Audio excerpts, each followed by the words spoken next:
Okay, it is June 10th, 2026, and it is 6 o'clock. I will call this meeting to order.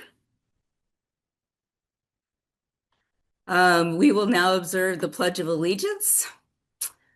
I pledge allegiance to the flag of the United States of America and to the republic for which it stands, one nation, under God, indivisible, with liberty and justice for all.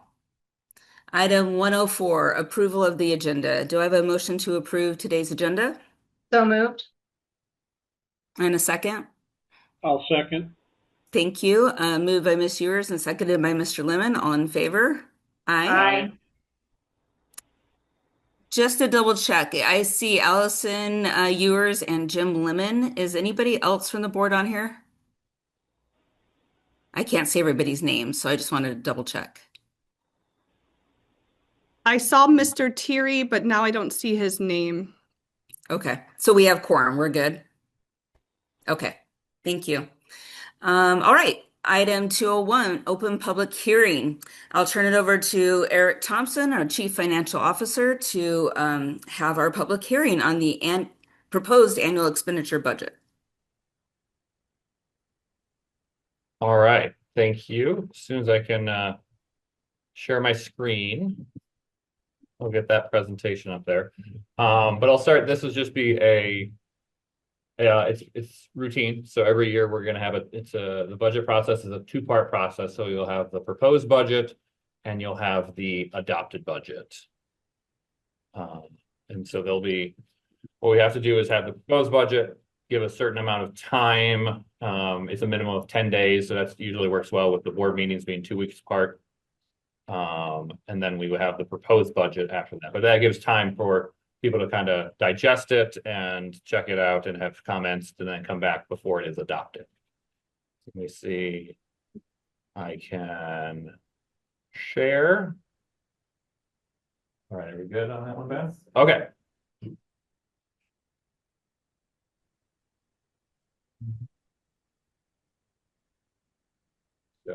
All right. So again, this is the proposed budget. Like I just said, we'll do that. Actually have the adoption for it on the June 24th meeting. And then state law says it has to be adopted by July 15th. So this has been the standard routine for the last couple of years where honestly, we don't quite have a set budget from the legislature yet. I know they have a budget that they kind of proposed yesterday that we'll be getting to. So I'll talk about some of those differences that we'll have for it, but we have been kind of proposing and adopting in June because we don't have a set budget, and then we'll do a revision in September if there are any changes that will impact the funding formulas. So for this budget, it was put together before the legislature put their proposal out, I think yesterday or the day before. So this was based on a 2% base funding increase. That's the minimum that by statute, the legislature would increase the funding formula. So we're based it on that. But it does not have some one-time funds that are currently in the budget this year. So those differences are about 1.3 million. They're one-time funds for DAA funding, for free and reduced weight. So that funding totals about the $1.3 million. One-time state aid, the DAA, and the free and reduced one-time amount. So it is proposed that it could be in the budget again as one-time funding, not baked into it. But until the legislature passes that and Governor Hobbs signs it, it's not being factored into this budget. So really the only funding change is the 2% formula increase. So this is some of the differences that we're going to have. This is the M&O side. This is the operating side of it. So really what you can see, we're assuming historically we've had about a 2% decrease in enrollment. So we're going to have assuming we'll have 98% of what we had prior year for enrollment. So basically the enrollment's going down 2% and then the funding formula is going up 2%. It basically washes even. That difference will come out to about $25,000, which is not very much when you're talking $73 million. So that's the difference when go down 2% and up 2%. We have the DAA, that's about $5 million this year, so we're gonna put 2 million of that over into the capital side. So the last few years, we've been going basically fully on the capital override. We've been spending a little more than we've been spending more than we've been bringing in on the capital side. We've had a large amount in reserve, so that's been okay. But as things are getting more expensive, we're going to move about 2 million more over in there. And that's something we had discussed back in January about moving more money over into capital when we had those discussions about the budget earlier in the year. So then the one-time fundings, I've called them kind of unreliable funding until it's baked into that funding formula. We can't count on it because the legislature has to approve it every year. So that's about the $1.3 million that we, at this point, are not including in the budget. It's possible that the final budget that the legislature approves and the governor signs has that money in there, but until they say yes, it's in, we're not gonna assume that it's there. So that's the M&O side. It'll be about 2 million less than for available funds, about 2 million less than we had in the prior year. But we'll still have a good bit of carryover for that. But we've also, for that $2 million, we have made those cuts earlier in the year to prepare for this because we knew our enrollment is going down. We need to shift more over to capital. So I think we're in a good position despite it being lower than we've had in the past because of those steps that we took earlier. On the capital side, like I said, we have been riding just the capital override basically for the last few years and putting everything into M&O. This year will be a little different. We're going to put that $2 million into capital to give us a little bit more money to spend on the capital side.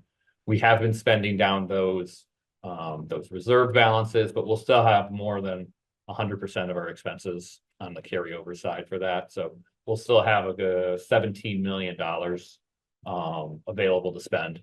And we've been spending between $7 and $10 million every year. So we should still be comfortable there. So we still have a large balance despite the carryover going down for this year. So I'm not going to get into a lot of detail on the rest of the budget because it is kind of a placeholder budget because we have to get these things approved by the deadlines, but we don't have the final budget from the state. But the state doesn't really change the deadlines, even if the legislature has not approved the budget. So we'll do this part of it, and then we have our next steps. Really, we'll be doing the revision after the legislature has approved the state budget. We know more of that funding formula. It's set, so we can revise it in August or the September 2nd meeting could be a possibility for it. It has to, if there are revisions being made due to changes in the funding formula that the legislature has made after we've approved the budget, those have to be done by September 15th.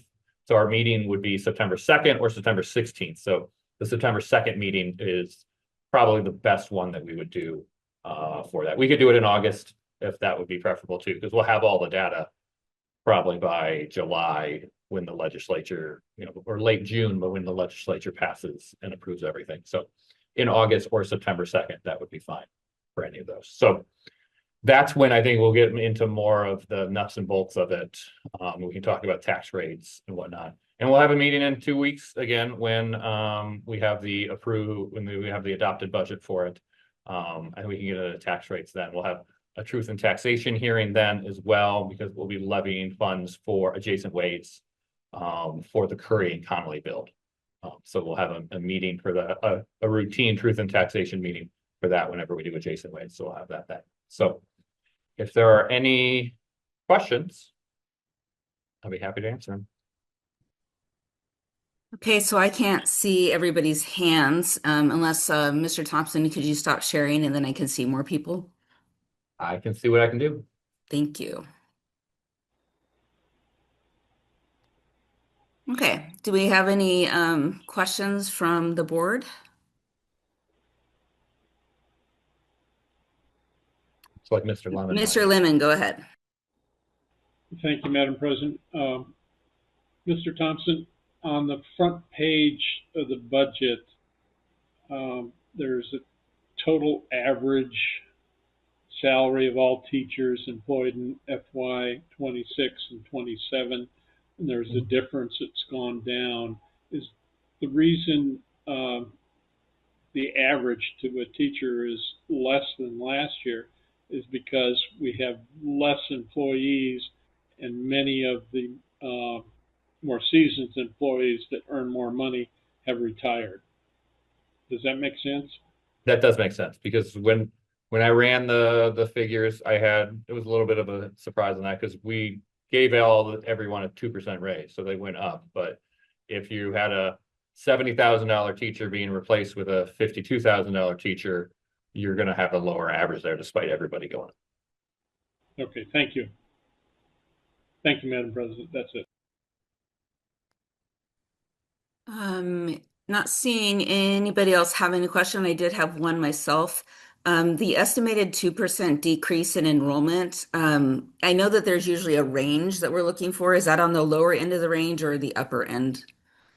Like in the past, it was like 2 to 4%, if I correctly recall. Yeah, I think it's kind of right in the middle there. I wouldn't say that I don't think it's on the top or the bottom of it. I think it's been pretty much right in around that point. So I think a 4% would be a pretty high amount, and I think 1% would be pretty low. So if anything's maybe on average, yeah, I'd say it's right about there, right in the middle. Because I think that's kind of the best estimate that we can have for it. Okay. Next question I have about that is, do you recall what our decrease in enrollment was for this current school year? So the actual ADM, so the number of actual students decreased, but if you remember from the presentation maybe last time for the revision, the special ed population had the increase. So throughout the year, it almost it shrunk the decrease because it was a much larger decrease at the beginning of the year because we were looking at just the pure numbers. And then as those students were identified as special needs and shifted in there, that increased the weight for that. So I can go back and get that actual figure, but the difference shrunk to less than 2%. Okay. Because if I recall correctly, we were brought back for a conversation about the revision around 4%. And we had estimated the previous year to be a 1 to 2%. Am I correctly remembering? I think you're remembering I think in the beginning, in the middle of the year is about 4% before that sped populations we started getting identified and increase it and weighted out to a smaller amount. So that as those sped numbers came in, it shrunk that 4%. I'm just wondering if it would behoove us to bump that up by 1% and make it a 3% estimate, just so that we can have all bases covered. I don't want to have to be brought back to say we need to cut more because we can't count on the special ed numbers always being the thing that offsets the budget that we're concerned about.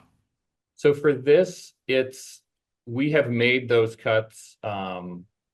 We made those cuts based on the spreadsheets that we talked about earlier and the 2%. This budget aspect, really more than spending, is the funding formula. So if we could go down to 3%, and that would be fine, but it doesn't necessarily say that there are corresponding cuts that you would have to go along with it because we have that carryover amount. So essentially, the funding formula aspect of it would be less. So you would just have kind of eat through that savings more. But the cuts we already made were based on the 2%. So if we changed it on the 3% here, we could do that, but it would not be. We would not then necessarily have to go and do corresponding cuts for it. This is just the funding formula side of it. Okay.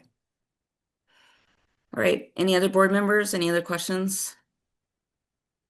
Okay. Then I believe that is all. Are we ready to, hearing no further requests to speak? We're going to close the public hearing. Okay. All right. Thank you, Mr. Thompson. I appreciate it. Item 301, approval modification of minutes for the May 20th governing board meeting. Do I have a motion to approve those minutes? So moved. And a second? Second. Thank you. Moved by Ms. Ewers and seconded by Mr. Lemon. All in favor? Aye. Aye. Aye. Aye. Okay, item passes. Item 401, approval of consent agenda. Do I have a motion to approve? So moved. In a second? Second. Moved by Ms. Ewers and seconded by Mr. Lemon. All in favor? Aye. Aye. Item passes. I'd like to thank the Eris Foundation, LPL Financial for their donations, totaling $5,000 to support our students with much needed clothing, jackets, and shoes. And I don't know if you guys had a chance to look at all the lists, but there are several grant awards on there, which means somebody at the district has been busy writing grants. So whomever did that, thank you very much. That's wonderful to go out for that. Item 501. Do we have any reports from standing committees? No reports from health. Wonderful. And 601, board information. Do we have any board members who would like to share any information with us? Miss Ewers, go ahead. Yes, I had a lovely final week of school. I was able to participate in three of the graduations. And it was awesome. And the kids were excited. And I'm just so proud. We were able to see so many artistic improvements with the bands playing, and one of the dancers was out, and these kids have grown up to be such awesome human beings, and our teachers just love them and care for them, and the parents are there for them, and it was just really cool. And I sometimes get sad that they're leaving us, but I'm excited for them to go on to their new endeavors. And then I attended the Marcos Deniza High School graduation, where I actually had a couple of the kids give me a knuckles as they came up, because they remembered me being their school board member as they were in middle school and elementary. So I just want to thank all of our families for getting through the year with us and trusting us with their children. And for all of our kids I just ask for them to be safe and make wise choices this summer and read and join the reading program at the library, because there's some really cool gifts to get.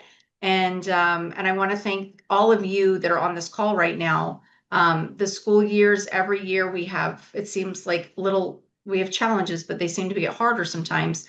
And you all make them so much easier, and a way for us to work with them instead of having to fight it all the time. So I want to thank all of you and our families for trusting us this last year.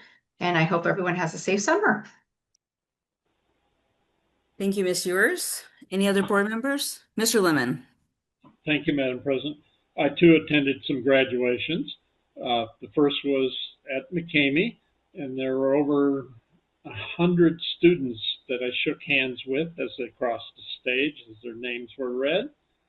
It's a very nice program at the Tempe High School auditorium, I believe, which was good because it was inside and it was cool. But I noticed there were just a lot of parents and grandparents and other school members that were there.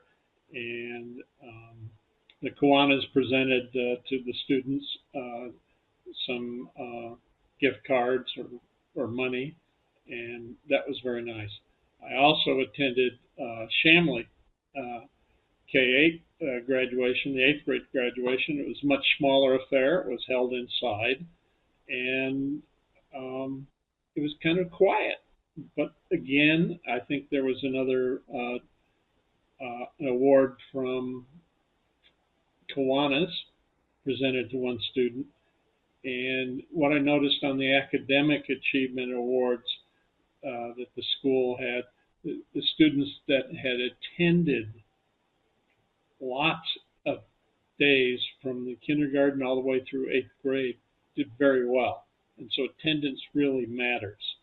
And I think that's a demonstration, as well as you need to be at the same school for a while and through the program. But I think that helped a lot. finally I was able to go to the Tempe High School graduation, and Miss Windsor was there as well, and I got to shake a lot of hands of graduates in the big mob. Not so many on the stage, although I did shake a few. And I noticed Miss Windsor shook over 300, over 400 as they gave out the awards. But I was pleased that the students that were going into the military, when they came up, the ones that recognized me, we gave a fist bump or a shake of hands, and so it was a nice ceremony. And finally, the train that's right outside the train tracks that goes through Tempe normally doesn't blow its horn, but for graduation, it blew its horn several times, and it was kind of a nice touch, I thought. So, thank you very much. Thank you, Madam President. That's it. Mr. Terry? Thank you, Madam Mr. President. Thank you. Yeah, I just want to echo the sentiments. It was great to get out and see some of the award ceremonies and some of the graduations. That was very cool. I saw Mr. Lemon up at Flagstaff this past weekend for the school board retreat that we did. And it was great to see some folks from some other districts and just bounce some ideas off each other and see what everyone's doing and what everyone's going through and how they're approaching different problems that we all share. So it's cool to celebrate the students at the end of the year, and cool to get together with some colleagues up north last weekend. All right. Thank you, Mr. Terry. Mr. Miller? Uh, Thank you, Madam President. I just wanted to say I, attended, some graduations. The Chambly graduation was a lot of fun. I thought the speeches were really well done as part of it, and I really liked. They had a thing about like lifetime members, people who went from kindergarten all the way through 8th grade at the school. That just hadn't occurred to me that they would track that, and I was like, wow, that is neat actually for someone to be at the same school for the whole time. That was a lot. That was really good. The kids were all really good there. And then at Marcos for the high school graduation, I had not attended a high school graduation since my own, which was exactly 18 years prior. So these kids were born the year I graduated high school. And so that was just kind of, I don't know, interesting for me to reflect on as I was standing on stage. And what being on the stage as all the kids threw their caps in the air was just really neat, actually. That was actually a lot of fun. So I just really appreciate Marcos letting me and Allison just kind of be up there for that. That was actually a lot of fun. So yeah, thank you. Thank you, Mr. Miller. Thank you, all the other board members. I also attended a couple of promotions. I was at Connolly and at Mosley. I was super impressed with the family support. I think one entire section at Mosley was all family for one student, which I just loved. I know several schools had to hold back-to-back graduation, or excuse me, promotion ceremonies because there were so many people wanting to attend, which we love when families want to support our kids at an important milestone for them. Um, I was really grateful to be at Tempe High's graduation with Mr. Lemon. I have never been next to somebody who got to stand up as a veteran of one of the branches of the military, so that was an honor for me. And you're right, Mr. Lemon. I've been to 27 graduations at Tempe High, and that's the only one I've ever heard the train blow its horn. And that was a lot of fun, actually. It was the highlight, in my opinion. All right, so that closes board members' points of information. 7:01 for announcements. We have agenda committee on Wednesday, June 17th at 11 a.m. The next regularly scheduled governing board meeting will take place on Wednesday, June 24th at 6 p.m. That will be in person with an executive session at 5 p.m. in the Karen Arredondo Governing Board room. And 8:01, do I have a motion to adjourn tonight's meeting?